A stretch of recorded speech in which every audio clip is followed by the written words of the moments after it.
আপনার আলকামার অবস্থা খারাপ, সাকরাত চলছে, কালিমা ওনার জবান দিয়ে বের হচ্ছে না। হযরত বিলাল রাদিয়াল্লাহু তাআলা আনহু সহ আল্লাহর নবী কয়েকজনকে পাঠালেন, যাও গিয়ে সাহাবীকে কালিমার তালকিন দাও। কালিমার তালকিন দিচ্ছে কিন্তু জবান দিয়ে কালিমা বের হচ্ছে না। সুবহানাল্লাহ। এবার আল্লাহর নবী দরবারে আসলেন, হে গো পয়গম্বর, আপনার আলকামার জবান দিয়ে কালিমা বের হচ্ছে না। এরে মুসলমান, এবার আল্লাহর নবী নিজেই গেলেন, যাইয়া আলকামাকে কালিমার তালকিন দিচ্ছেন, কালিমা বের হচ্ছে না। বলেন যে আলকামার কে আছে? বাবা আছে কি? বলো বাবা নাই, মা আছে। হ্যাঁ মা আছে, মাকে ডাক দাও। মাকে ডাকা হলো, এগো আলকামার মা, বলুন তো দেখি আলকামার আমল কেমন ছিল? ও আল্লাহর পয়গম্বর, আলকামার আমল বড় ভালো ছিল, নামাজিও ছিল, দানও করতো, সাদকাও করতো, সব আমল তার ঠিক ছিল। কিন্তু এগো পয়গম্বর আমার, আলকামা নিজের স্ত্রীর উপরে, নিজের স্ত্রীর কথাটাকে প্রাধান্য দিত, আমার কথা বিশ্বাস করত না।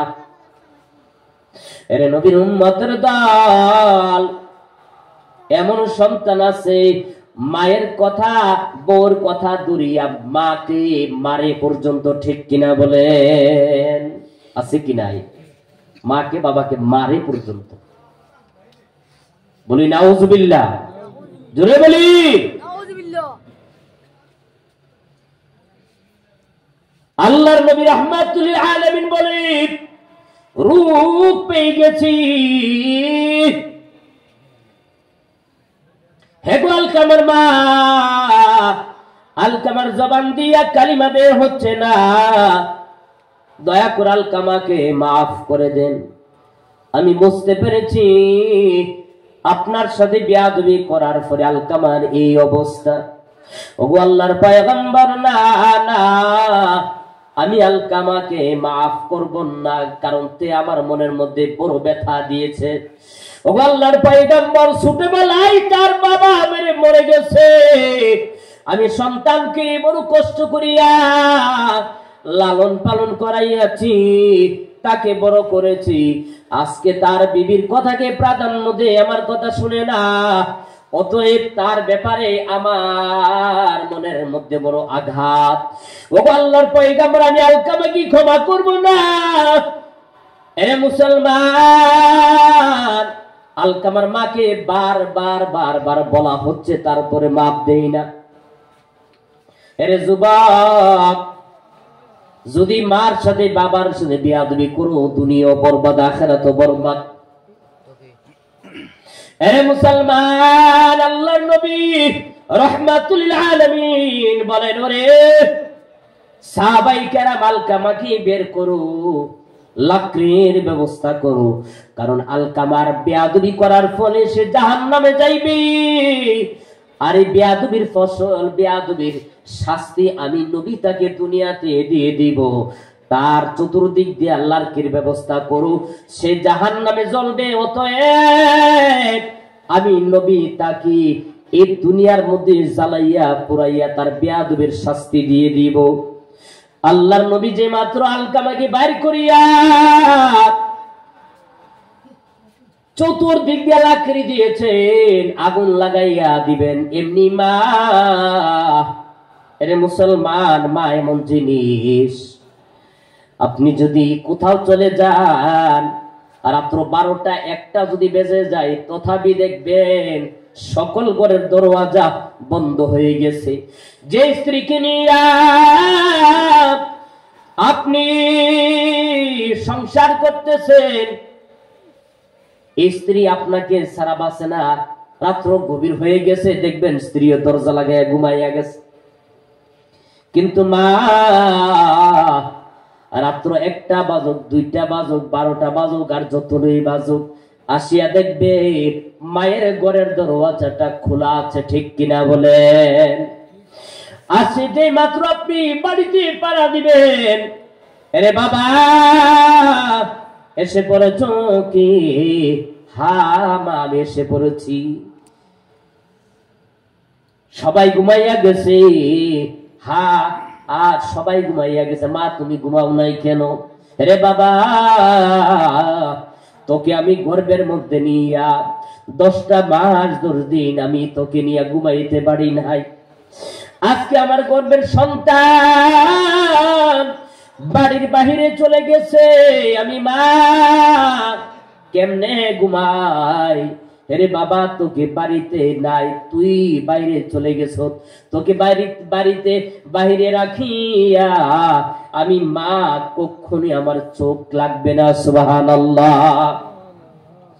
আলকামার মা বলেন, গো পয়গম্বর, ইয়া রাসূলুল্লাহ, সন্তানকে আমি পেটের মধ্যে নিয়া বহুদিন যাবত আমি না ঘুমাইয়া কাটাইয়াছি। কত রাত্রিতে আমি ছেলেকে কত রাত্রিতে পাহারা দিয়া আমি রেখেছি। ডান দিকে পেশাব করে দিলে বাম দিকে নিয়ে আসতাম, বাম দিকে পেশাব করে দিলে ডান দিকে নিয়ে আসতাম। ডান দিকে পেশাব করে দেওয়ার পর আমি মা বুকের উপরে সন্তানকে রাখিয়া ঘুমাইয়া যাইতাম। ইয়া রাসূলুল্লাহ, যখন সন্তান পেশাব করে আমার জামা ভিজাইয়া দিয়েছে, আমি মা রাগ হইয়া সন্তানকে আমি মাটিতে ফেলে দেই নাই। ইয়া রাসূলুল্লাহ, আজকে আমার সামনে আমার সন্তানকে আপনি জ্বালাইয়া দিবেন। ওগো পয়গম্বর, আমি মা থাকতে এটা হতে দিব না। ইয়া রাসূলুল্লাহ, আপনি সাক্ষী থাকেন, আমার আল্লাহ সাক্ষী। ওগো নবীজি, আমি আমার ছেলে আলকামাকে মাফ করে দিলাম। জোরে জোরে বলি সুবহানাল্লাহ। যেই মাত্র মাফ করে দিয়েছি, জবান দিয়ে আমার আল্লাহ বের করে দিয়েছেন, লা ইলাহা ইল্লাল্লাহু মুহাম্মাদুর রাসূলুল্লাহ সাল্লাল্লাহু আলাইহি ওয়াসাল্লাম। লা ইলাহা জোরে লা ইলাহা ইল্লাল্লাহ, লা ইলাহা আর লা ইলাহা ইল্লাল্লাহ, লা ইলাহা